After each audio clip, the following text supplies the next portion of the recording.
Welcome, ladies and gentlemen, to the Far End of the Bench YouTube channel. We are glad to have all of you bench warmers here for our AFC and NFC Conference Championship weekend reaction.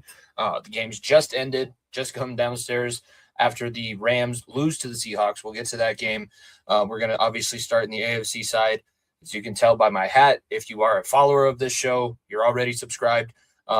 You know that we are based out of Denver, so obviously the Broncos, that was a big deal. We talked about it. Nico was live on site at the game, so make sure that you subscribe. If you're not already, follow the show at FEOTB Pod, especially if you want to hear his reaction after being in the game.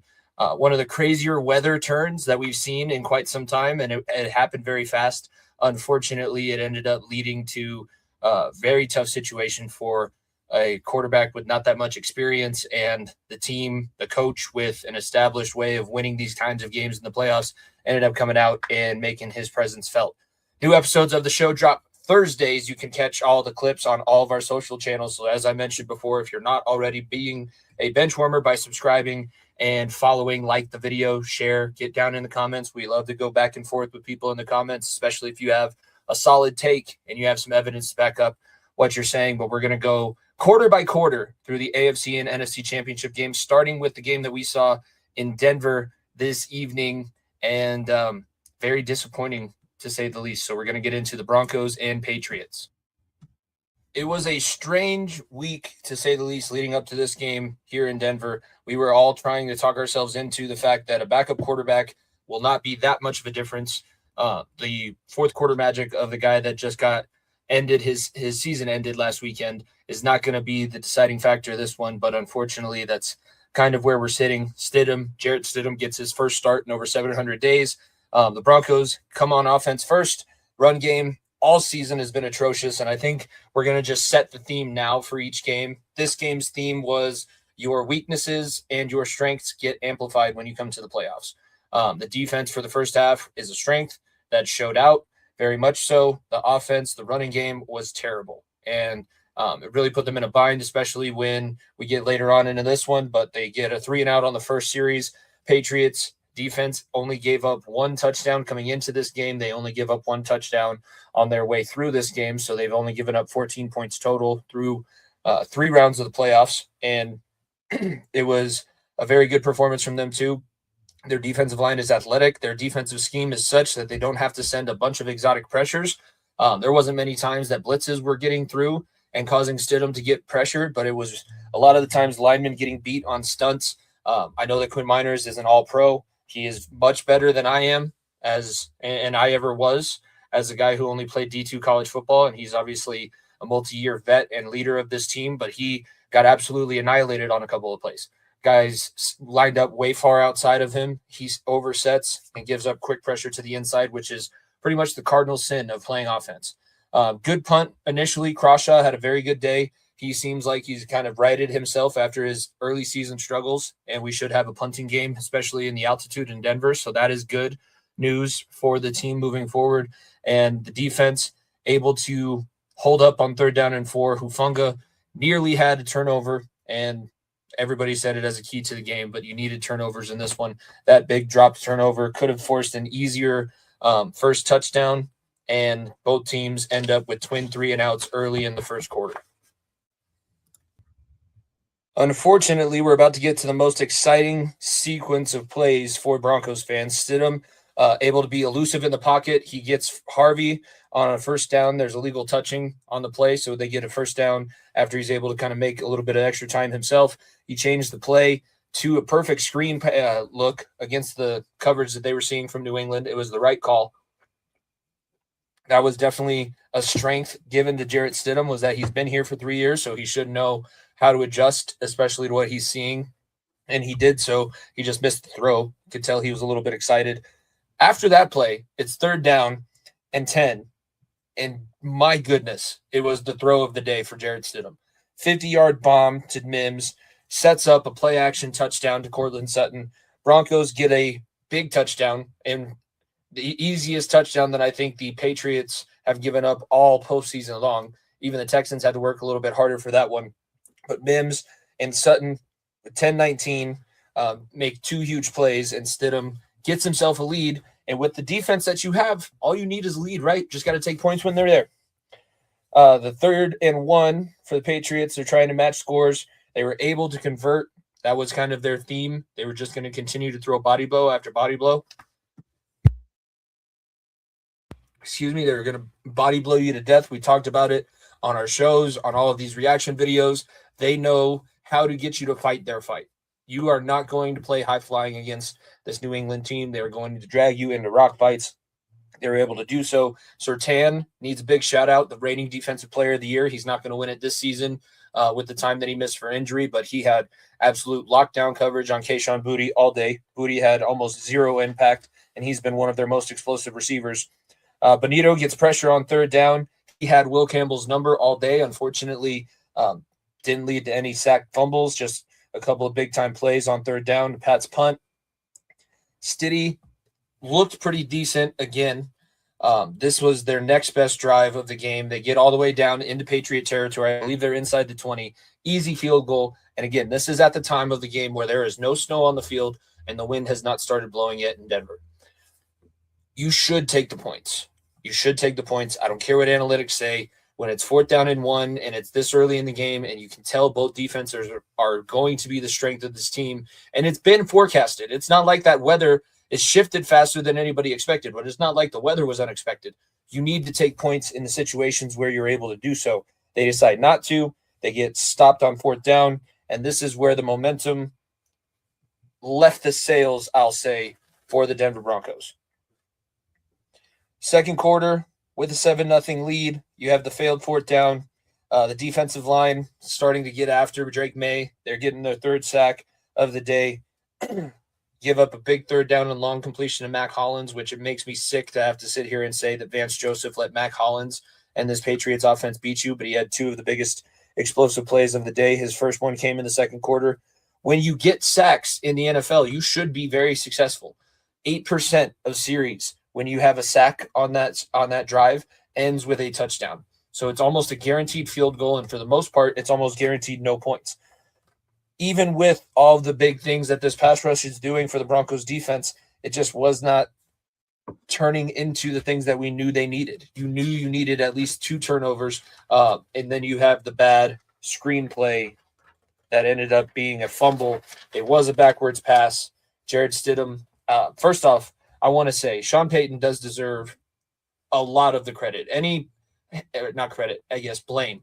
If you are going to direct any blame at Jarrett Stidham, I feel like you should blame it first at Sean Payton, because some of the game plan that he came up with, I don't know how you watch the New England Patriots with Kayvon Chaisson and their defensive line that is very active, and Spillane, who is he ended up not being as much of a factor in this one because he got hurt early, but they have very athletic guys in their front 7, and screenplays are not going to work against them. They don't rush upfield. They do a lot of twists and stunts, and they collapse the pocket from the outside in.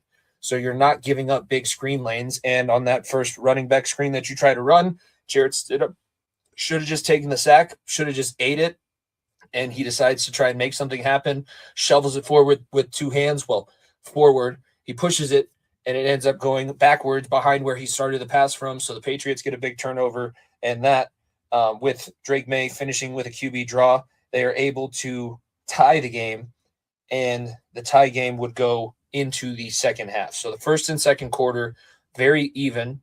Momentum's flipped back and forth. You're hoping at this point that 3rd quarter, you know that you're coming out on defense. Your defense is the strength of your team. Vance Joseph and this defensive squad should be able to put together something that you're serviceable with and you're happy with when you come out of halftime and you get a big stop in the 3rd quarter. We will see if that is how it plays out. As much praise and as much credit as Vance Joseph deserves for this performance of the defense this season, he also deserves a lot of negativity towards his second half and 3rd quarter adjustments specifically. He got bailed out by Bo Nix in the Giants game, in a few other games going throughout. The defense pretty much since Thanksgiving for 2 seasons in a row has not been a elite level defense, and that's what's hurt you. You're putting yourself into bad situations on offense, and your defense in the 3rd quarter just decides to walk the opposing offense down the field. Not only are you giving up points, you're giving up big drives. and you're leaving your offense, who now you remember, you don't have your starting quarterback. You don't have the guy that's been in these situations before. This guy has not been in one of these tight situations in a game that matters in 2.5, you can even say longer years. Yet your defense in the third quarter all season was terrible. And your defense in the third quarter today, also terrible. You force a field goal, which is good, but you're giving up way too many yards. You're not forcing the turnovers that you need on the back end. You're already -1 at this point of the game. And with 5:29 left, now you're staring at a 3-point deficit. Remember, you had the chance to kick a field goal, and instead of it being a deficit at that point, it could have been a tie score. And a tie score feels a lot differently, and you have a lot more confidence when you're able to come out and do those things. McLaughlin gets dropped on second down, possible 3 and out after McLaughlin, Yeah, he has the drop. Jaleel McLaughlin out of the backfield. Could have been first down, and it's possible 3 and out after another New England 9-minute drive. I was taking these notes live, so I'm trying to also convert them into the past tense because we all know how this plays out. But as I was sitting there watching it, I'm going, please don't go 2 and screen and just be out of there. I call it screen and out, and that's exactly what they did. May was undeniable with his legs. I said it with Fernando Mendoza throughout the college playoffs, but Drake May, no fumbles today, no interceptions, no turnovers for the Patriots at all. And when he needed to, he was able to scramble. I feel like that was probably the difference between those Brady teams that came in Denver and were never able to get it done. His athleticism really led them to do a lot of things that they normally wouldn't. He had 64 yards rushing halfway through the third quarter, and then you get the flea flicker to put yourself again into field goal range. At this point, it is nearly impossible to see anything on the field. The snow is already down. It took place. They did a decent job on the broadcast, even though I don't really like Nance and Romo. They showed the pictures and they showed the timestamps, and it was probably a 5-minute stretch that you go from being able to see and the sun still kind of being out to clouds, snow all over the field, and you can't see the numbers or anything like that. Defense, they get the miss of the field goal in the third quarter. You have gone through your toughest conditions because at that point the snow was blowing into the offense's face. So, yeah, it wasn't a great play calling system, but also it was a terrible weather situation, and you were able to overcome it. Now you're in the fourth quarter. All you need is to at least get into field goal range and possibly push this thing into overtime, because who knows? I don't know if the Patriots would have been able to hold up. The way that they play kind of leans a little bit more towards what we would call the championship rounds. If I'm going to put this in MMA terms, the Patriots fight like a Dagestani wrestler.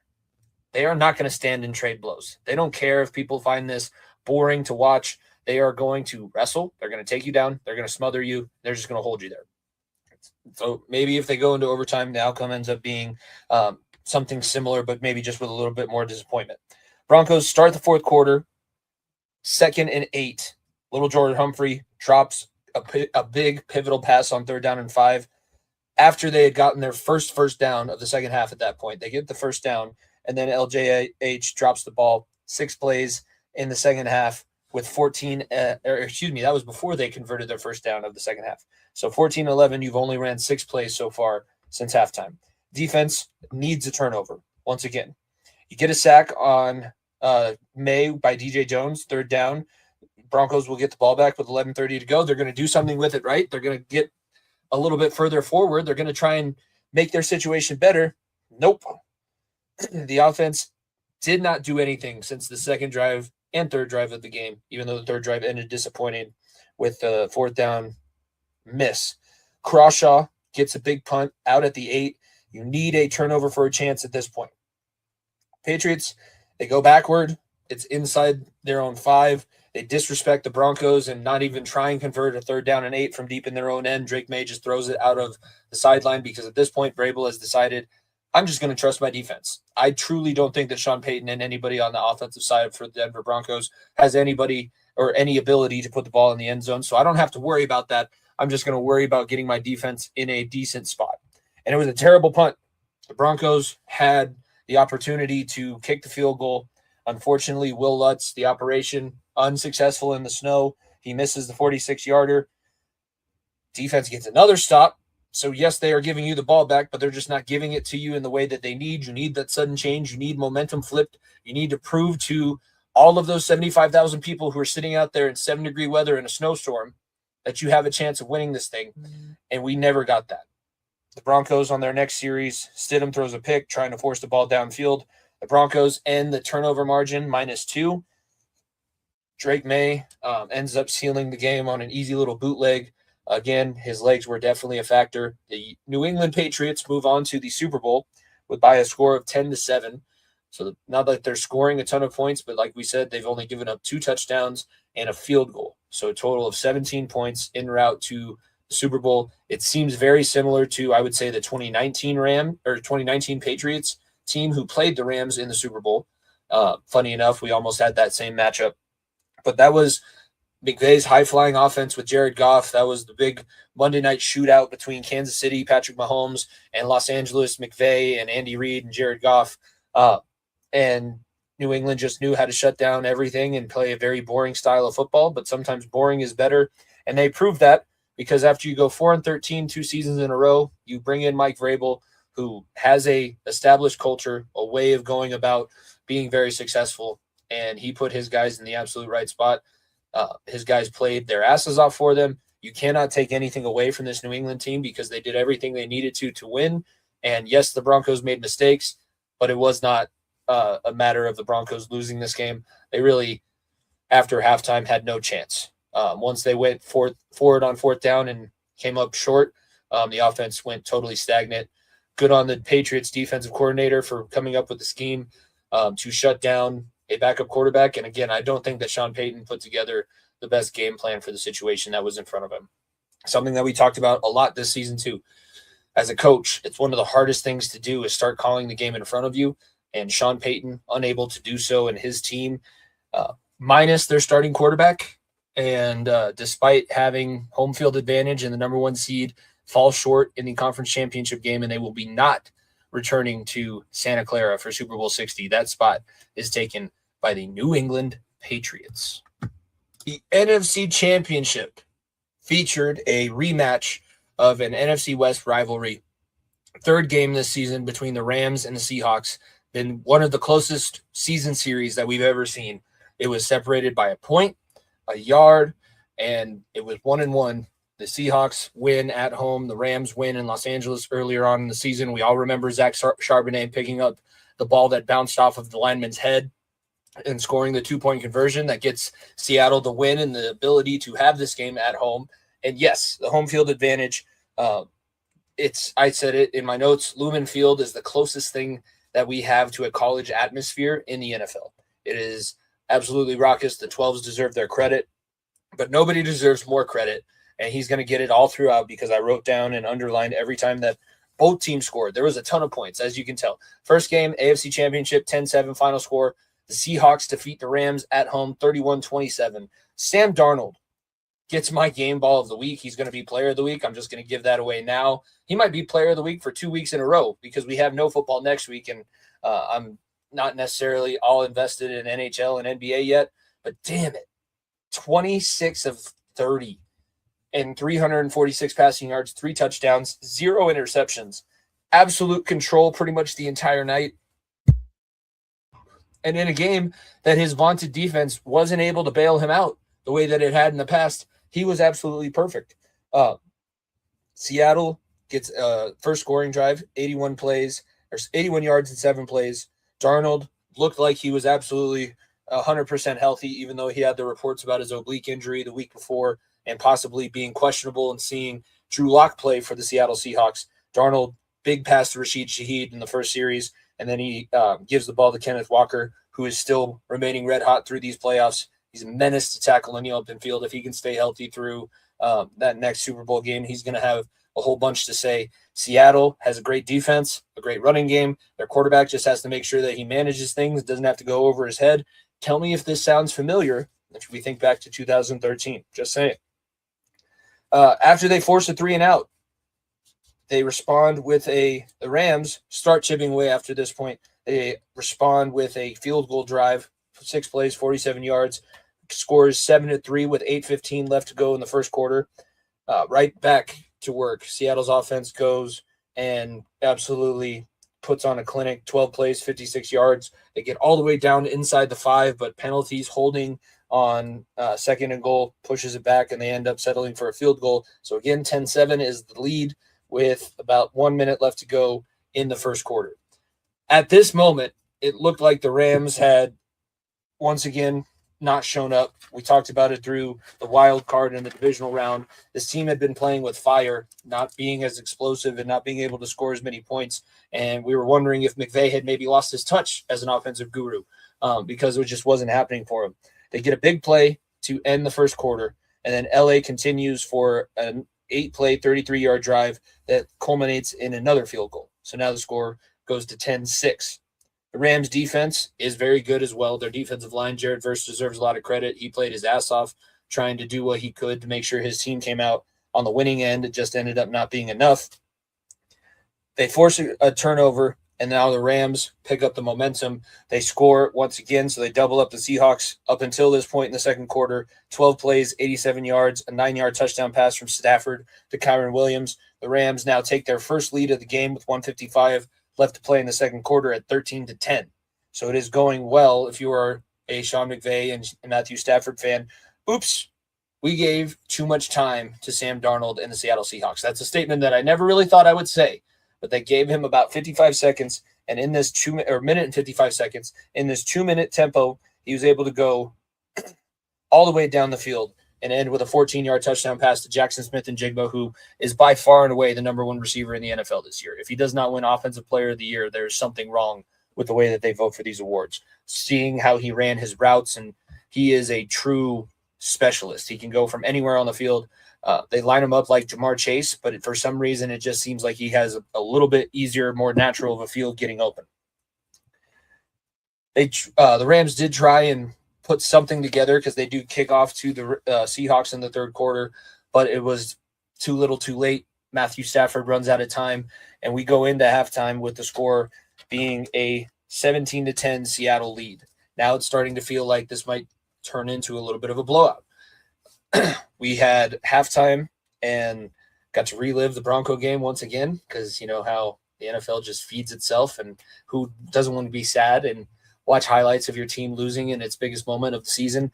When we start the third quarter, Seattle gets the ball, and Jared Verse nearly forces a 3-and-out. Would have been, I think, the second time that they had stopped Seattle. They only had one punt in the first half. They had scored on 5 of their 6 opening drives.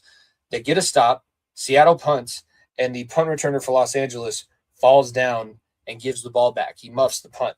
Seattle special teams has a kick return to start the game in the divisional round, and now you have this buff punt, which ends up being the difference because Darnold goes on the next play and finds Jake Bobo for a touchdown. Seahawks get a 24-13 lead with 12:02 left in the third. By no means is it over at this point. We'll talk about how the Rams battled back and did what they needed to. It's Matthew Stafford further cementing his Hall of Fame status, even though it was pretty much already there.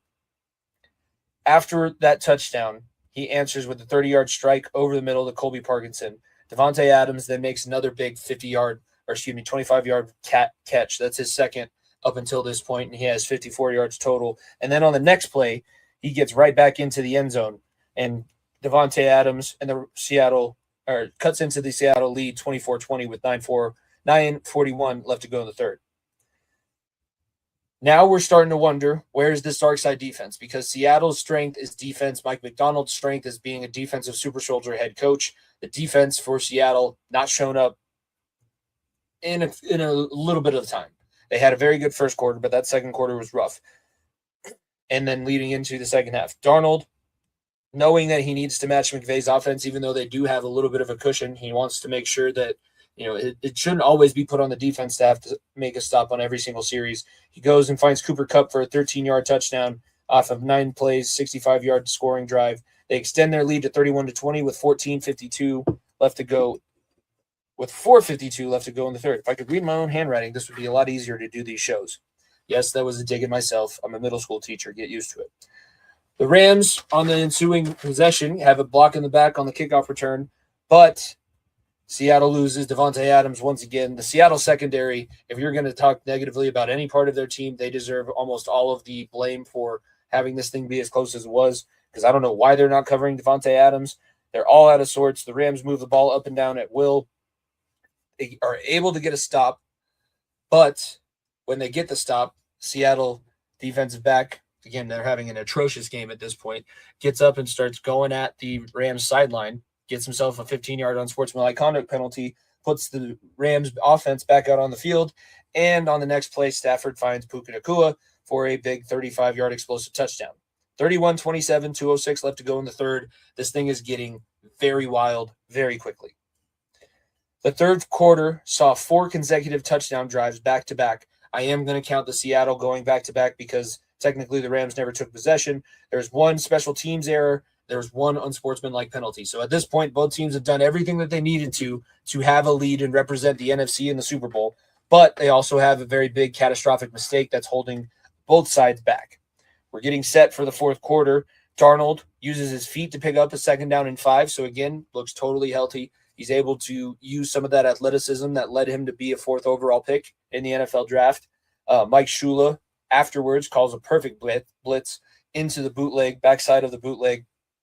They get a big stop. Rashid Shaheed drops a 3rd down and 10 pass. It's the first non-scoring drive of the half, and it comes all the way into the fourth quarter. Kubiak and McVay were on an absolute tear calling offensive plays. Seattle's defense, ice cold. The Rams' offensive line, I think, deserves a ton of credit because they're able to shut down what everybody in the NFL called probably the top 1 or 2 pass rush in the league with that front four. Colby Parkinson almost gets another big play, probably the game-flipping play at this point because the Rams, very successful. It's 4th down and 1. Parkinson is wide open going back across the middle of the field, and it's in his hands, and he drops it. And there's nobody standing in front of him. So not only is it going to be a 1st down conversion, but you're also probably looking at a walk-in touchdown. Stafford does oil his hips, gets a conversion with his legs. They get a failed screen that he also laterals to Nacua. Work their way almost all the way into the end zone, even despite the drops and despite having to be in these 4th and 3rd down situations. The Rams go for it with 4:54 left to play, and the Seahawks hold twice, once on 3rd down and once on 4th down inside their own 10. And the Rams call their first time out at 3:26. So now this is basically when everybody knew this one was completely over. Darnold continues to pick up first downs, going to Kupp, going to Jackson Smith and Jigba, who again is a true route specialist. The Rams are trying to hold, but they get a defensive holding penalty with 2:12 left, and that's basically what seals it. They get the ball back with 25 seconds. Darnold and the Seahawks hold on to win 31-27 and punch their ticket back to the Super Bowl for the first time since they played the Patriots back in 2015 when let me say this correctly. When Marshawn Lynch did not get the handoff on 4th and 1 and Russell Wilson throws the interception to Malcolm Butler. This is the rematch of the Malcolm Butler situation. We're going to get set to talk our initial reactions to the Super Bowl 60 matchup. As we look ahead to the matchup we're going to see in Santa Clara, it is one that we have seen before, just like most of the other matchups in this conference championship round. We have seen the Patriots and the Broncos quite a few times, and now we get to see the Patriots and the Seahawks back in the Super Bowl. Initial thoughts, it seems easy to say that the Seahawks, with the way that they looked in their game, able to score more points. And we all know that their defense, when they're not playing the Rams, are pretty much the best at not giving up points themselves. It's easy to sit there and say that the Seahawks are going to go out and dominate. What I've said pretty much all season, and I've given the Patriots a lot of credit, a lot earlier than my co-host did and a lot earlier than a lot of other people did, but they are physical, they are nasty, they are not trying to win popularity contests, they're not trying to make it look pretty. Those Dagestani wrestlers are successful in the UFC for a reason, because their system, their formula works no matter who you are. So my initial reaction, Seattle will need another big performance from Darnold. Hopefully this is cementing his status as being able to play in big moments, and it's not just a one-time thing and a fluke. But I do think that what he did today was very impressive. Patriots defense was good, but I think they were also aided by the fact it was a backup quarterback and the elements. So yes, I know Boston people are going to hold on to that and say that I'm not giving them the credit I'm not giving them the credit they deserve. They're the freaking best team in the AFC conference, and they're back in the Super Bowl besides Tommy being there last. I get it. I get all of that. Seattle should win.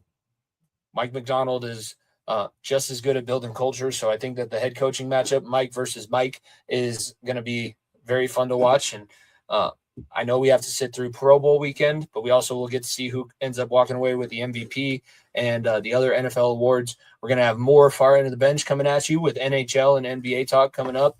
This was a fun conference championship recap. Make sure you tune in on Thursday and get Nico's reaction, because I didn't force him to come on today. It was cold. I knew that he needed to thaw out and probably drown his sorrows with a little bit of some libations.